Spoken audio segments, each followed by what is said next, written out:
Yeah, well, basically everything in here is made with out of paper clay and mixed media, but it's all salvage material, which was an intentional choice, and kind of stemmed from the, I guess, question of how to create a landscape that isn't perpetuating some of the colonial ideas that are very very big part of landscape painting that I've been kind of learning about over the past few years at UVic. So a lot of research into climate grief and anxiety and community resilience and landscape theory. So a few different pieces coming together to create kind of a space that I guess approaches what safe space might be and for who, looking at our public spaces and who they're for and who's safe in them.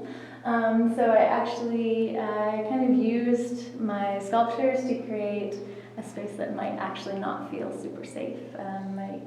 You might question whether it's for you, like where you can go and where you can stand, to kind of use those pieces that you might find in public spaces, architectural infrastructure that aren't always supportive of humans. So there's some elements of hostile architecture, and then there's also a ceiling tile up in the ceiling that I've carved that says "Your safety is not guaranteed," which is the name of the show. And then this quilt over here is sewn from emergency blankets, and it is an image that is abstracted by the material, but it's an imagining of what the city of Victoria might look like post-major earthquake.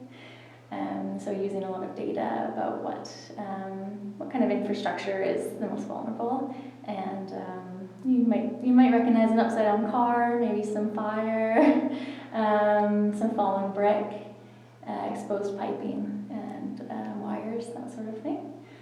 And then this is the casting of hostile architecture downtown Victoria. And then some pieces on the plinths here are my version of landscape paintings. So kind of approaching landscape with a really honest lens and looking at what's actually in the landscape and pulling debris and sometimes natural pigments to create these kind of tactile sculptural landscapes.